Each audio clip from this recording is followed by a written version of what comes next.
ආයුබෝවන් ඕගොල්ලෝ සියලු දෙනාටම. ඉතින් අද වීඩියෝ එකේ මම කතා කරන්න බලාපොරොත්තු වෙන්නේ මොකද්ද NEV කියලා කියන්නේ. ඕගොල්ලෝ දැකලා ඇති පත්තරවල හරි ආටිකල් වල හරි නිවුස් වල හරි සමහර Facebook post වල හරි කොහමද ඕගොල්ලෝ දැකලා ඇති හරි දැකලා නැතුව ඇති හරි NEV කියන වචනය.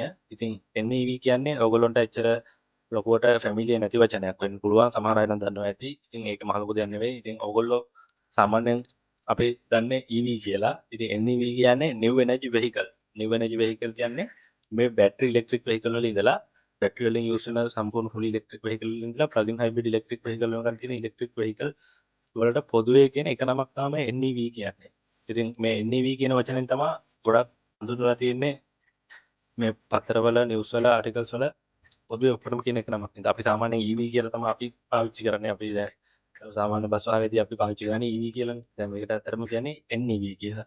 ඉතින් මේ NEV ගත්තාම ඔගොල්ලෝ දන්නවා මේ අද ලෝකයේ විශාල වශයෙන් නැඹුරුවක් තියෙන විශාල වශයෙන් මේ NEV ප්‍රචලිත වෙමින් පවතින මේ ලෝකයේ පුරාම ඒ වගේම ලංකාවේ විශාල වශයෙන් ප්‍රචලිත වෙමින් පවතිනවා දැනටමත් තවත් විශාල ඕඩර්ස් වගේ ගිහින් තියෙනවා මේ ඉලෙක්ට්‍රික් වෙහිකල් වලට NEVs වලට.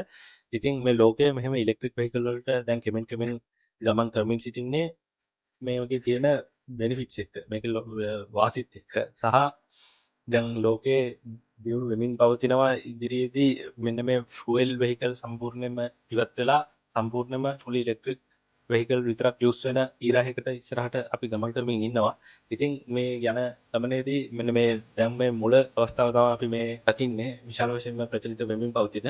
ඉතින් තව ඉස්සරහට නිතරම ඕගොල්ලන්ට පාරේදී දකින්න හම්බෙයි ඉලෙක්ට්‍රික් වෙහිකල් දැනටමත් ඕගොල්ලෝ අතරින් පතර දකිනවා ඉලෙක්ට්‍රික් වෙහිකල් පාරේ දිනා ඒ වගේම ලෝකයේදී ලෝක අනිත් රටවලත් ඒ වගේම තමයි. ඉතින් මේ ඉලෙක්ට්‍රික් වෙහිකල් මෙච්චර විශාල වශයෙන් ප්‍රචලිත වෙන්නම හේතු කීපයක් තියෙනවා. ඉතින් ඒ හේතු ගැන අපි කතා කරලා බලමු.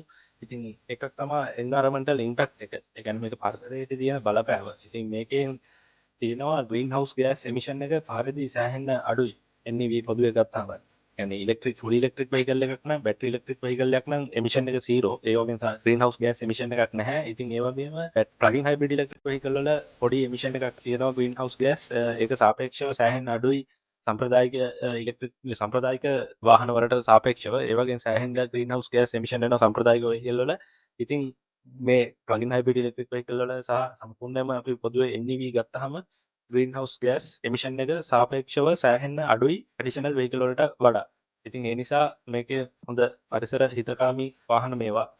ඉතින් ඒ වගේම තමයි මේකේ තියෙන එනර්ජි එෆිෂියන්සි එක තවත් විශාල බෙනිෆිට් එකක්. එනර්ජි එෆිෂියන්සි එක ගත්තොත් මේ ඉලෙක්ට්‍රික් වෙහිකල් වල ඇදහිය නොහැකි එෆිෂියන්සි එකක්. ඇදහිය නොහැකි කාර්යක්ෂමතාවයක් තියෙනවා. ඉතින් ඒක 85%ක් 90%ක් අතර වගේ වැලියු එක තමයි තියෙන්නේ. ඉතින් සම්ප්‍රදායික වෙහිකල් එකක් ගත්තාම ඒක 117ක් 121ක් අතර තමයි ඒ වගේ කාර්යක්ෂමතාවය. ඒකත් එක්ක ඔයගොල්ලෝ බලන්න කම්පෙයාර් කරලා 117 121 තියෙන සම්ප්‍රදායික වාහනයි 185 190 කාර්යක්ෂමතාව තියෙන ඉලෙක්ට්‍රික් වෙහිකල් එකක් ගත්තාම ඒකේ සෑහෙන ලොකු කාර්යක්ෂමතාවයක් තියෙනවා. ඉතින් ඒකෙන් කියන්නේ අපිට සාමාන්‍ය දෛනික භාවිතයේදී යන එනර්ජි එක සෑහෙන්න අඩුයි. අඩු එනර්ජි එකකින් අපිට දෛනික ගමන් ටික යන්න පුළුවන් මේ ඉලෙක්ට්‍රික් NEV එකකින්.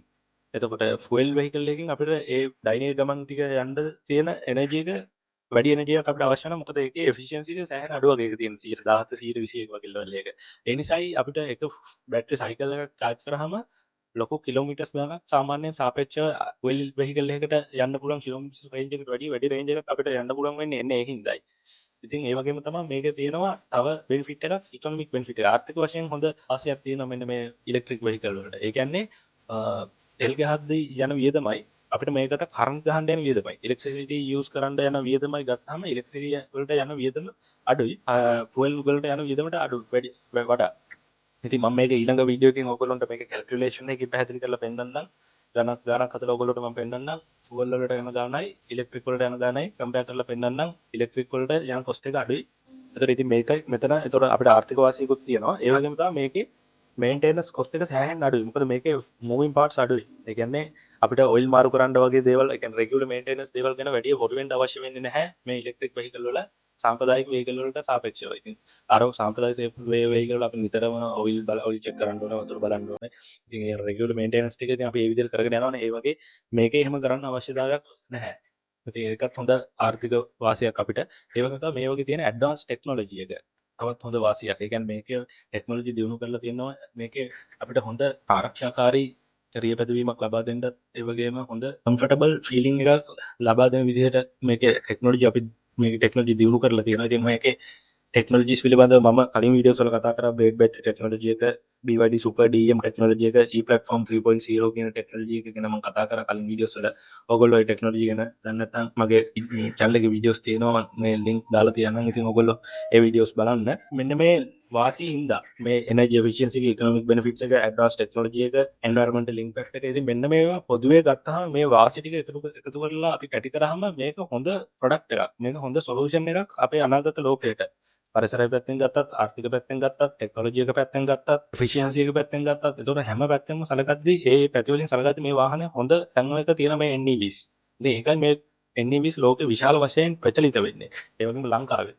ඉතින් අපි NEVs ගැන ඉදිරියට තරුණු සාකච්ඡා කරමු. මේ ටික තමයි මට අද වීඩියෝ එකෙන් ඔයගොල්ලන්ට කියලා දෙන්න තියෙන්නේ. ඉතින් ඔයගොල්ලෝ හැමෝටම ස්තුතියි. මාව subscribe කරලා නැත්නම් subscribe කරන්න. ඔයගොල්ලන්ට ඉස්සරහට තව තවත් අලුත් වීඩියෝ වලින් අපිට හම්බෙන්න පුළුවන්. ඔයගොල්ලෝ හැමෝටම ආයුබෝවන්.